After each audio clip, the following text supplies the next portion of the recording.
G'day guys and gal. There are a lot of bad guys in Warhammer 40k, and not many good guys. Yet despite this, the good guys control 95% of the galaxy and routinely wipe the floor with evil bastards on the daily. The evil bastards being an appropriate synonym for the legions of chaos. When the heresy ended, there was about the same amount of traitor Astartes as there was loyalist, but now it appears that the loyalists, however, like 10 times the amount in the current setting. Why is this? Why are the traitor legions so outnumbered, outgunned, outsupplied? Why are they so weak? Before we get started, I want to say that I am pretty proud of you guys. When I took a stab at promoting male skincare to a bunch of Warhammer nerds, there was a good chance it was going to flop pretty hard. But the opposite occurred. So many of you signed up to Geology that not only did they give me a pay rise, but they actually signed me on as a long-term partner of the brand. Talk about changing the Warhammer stereotype.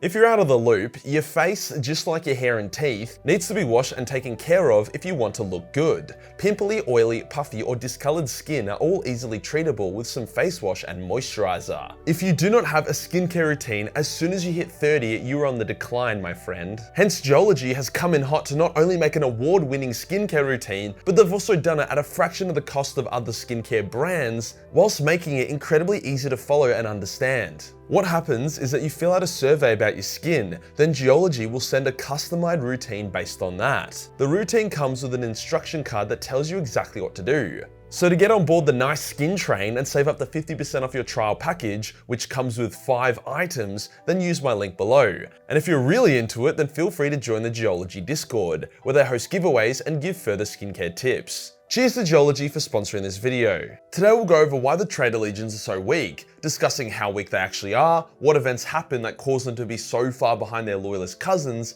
and why they are unable to catch up. We'll then look at the potential solutions for chaos for them to actually become the real antagonists of the setting, because at the moment, I'm way more scared of the space bugs of death than I am of Mr. Topnut over here. Let's get into it. Let's get the obvious out the way. Chaos, by its very nature, is not organized. It doesn't think very far ahead, and it never totally prepares for whatever it's about to do.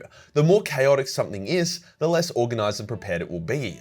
This can be pretty fun if you're off your chops at a music festival, but decidedly less fun if you decide it would be a good idea to invade Ukraine after mixing too many opioids with vodka.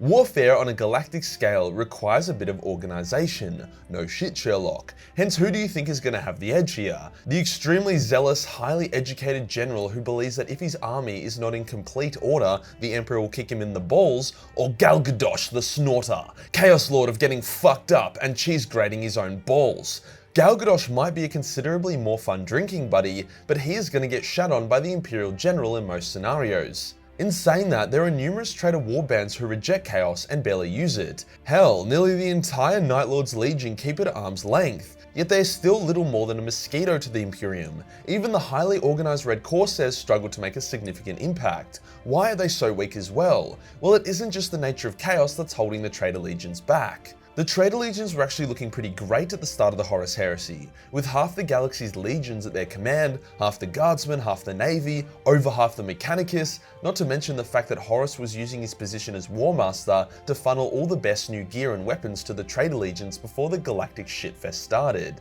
However, they had suffered massive losses by the end of the heresy. The death of Horus, Alpharius, and Conrad also knocked them around a bit, as did the loyalist Mechanicus retaking Mars and purging the majority of chaos within their cult. It's also important to note that most traitor legions had to purge roughly 1/3 of their numbers, due to those Marines being considered too loyalist. So even though the loyalists lost to Salamanders, Iron Hands, and Raven Guard at the beginning of the heresy, the traitors lost over 1/3 of their legions each. I say over 1/3 because those loyalist elements put up a hell of a fight before they went down. The traitor legions also grew to despise one another.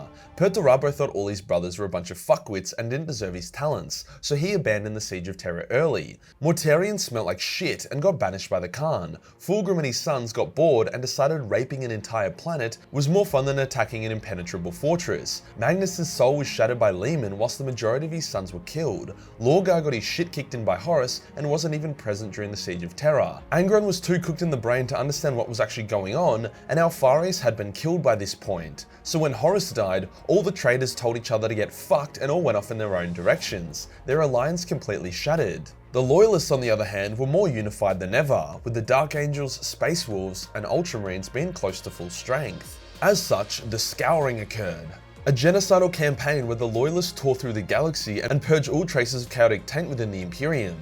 The pockets of traitors were isolated, hunted down, and overwhelmed. The Ultramarines sieged the Night Lord planet of Saguelsa and killed most of them, resulting in the survivors splintering into tiny warbands. Whilst Perturabo would score a victory over the overzealous Rogal Dawn at the Iron Cage, he too was forced to retreat further and further back.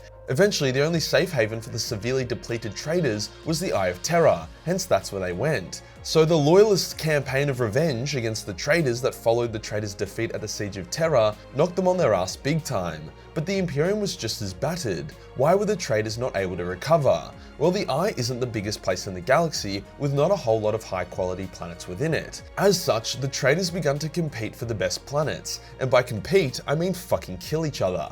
The Sons of Horus got their asses whooped left, right and center by the vengeful traitors who blamed them for dragging them into this mess. It got so bad that the Sons of Horus ceased to exist, and were only salvaged into the Black Legion because of Abaddon. Khan the Betrayer earned his namesake when he started solo slaughtering his own legion, causing them to shatter into smaller warbands. Lorgar got his ass kicked by a non-chaos demon Corvus, and he has been hiding ever since. Magnus only cares about fucking over the Space Wolves, whilst Ahriman, the other Thousand Sun leader, only cares about getting into the Black Library. Hence neither sorcerer contributed to the Traitors Legion's cause. The Alpha Legion probably aren't even real traitors, so I don't really consider them here.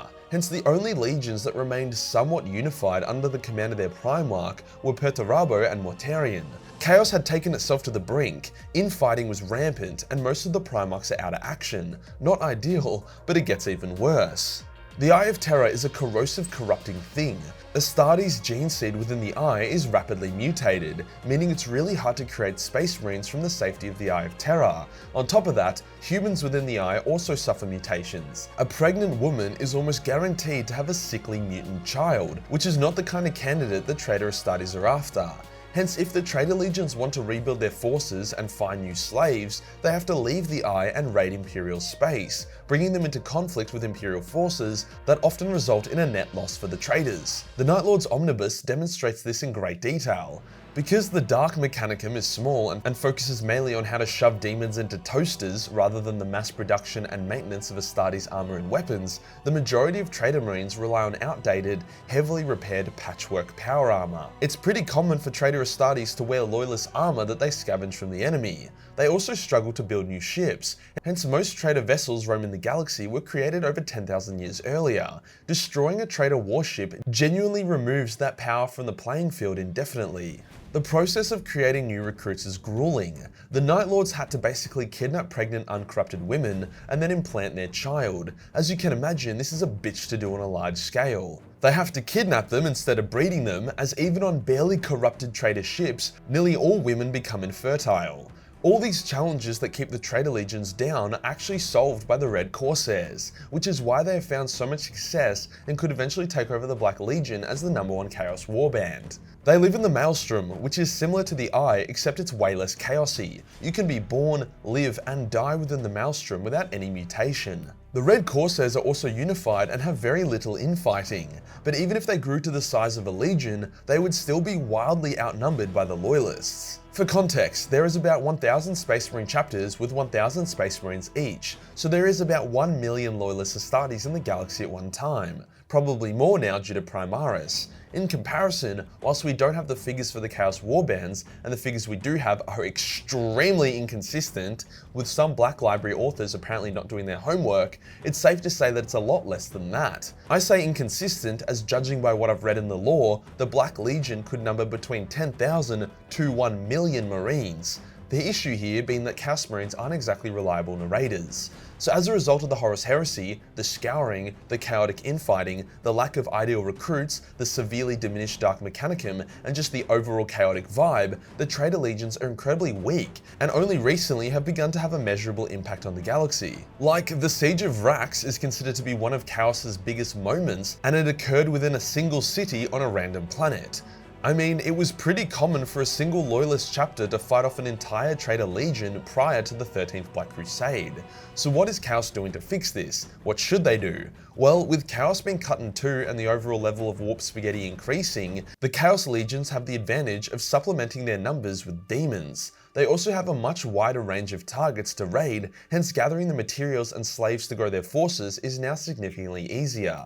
They also have a few highly regarded members that have developed ways of rapidly creating gene seed. Fabius Bile, for example. No one likes Fabius. Everyone would love to kill Fabius, but as Fabius is a genius when it comes to creating new Chaos Marines, nobody fucks with Fabius. Fabius is pretty much the only reason why the Emperor's children are still alive in the current setting. Some other traitor warbands are reforming back into a legion, like the Night Lords, hence recruitment programs and raids will become significantly more successful. Something the traitors could do to rebuild their forces would be to lay low for a bit. Before Talos decided to jihad the warp and cause the death of pretty much his entire warband, he had set up the infrastructure to begin creating new Night Lords, and he had a healthy number of recruits in the process. The only thing he needed was time.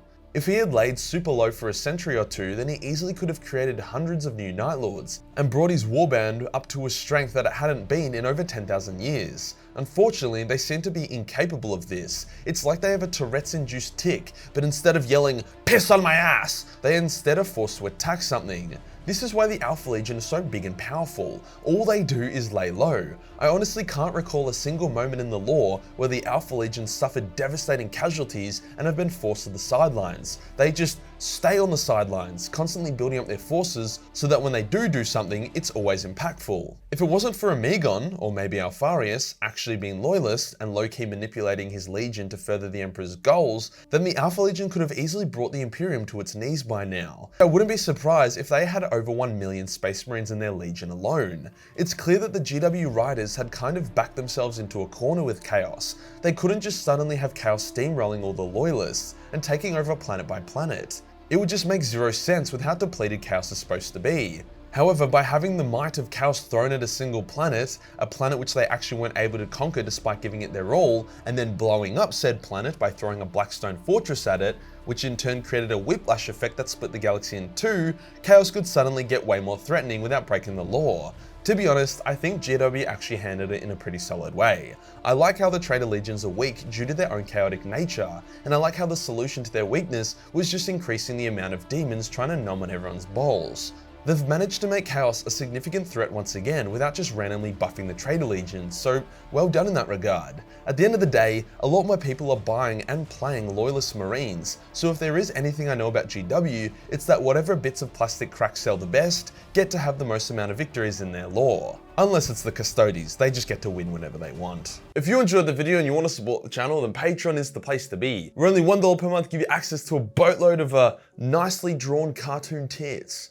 Hit the subscribe button, then hit the real subscribe button for more weak content. Join the Discord for more memes, and I'll see you in the next one. Peace.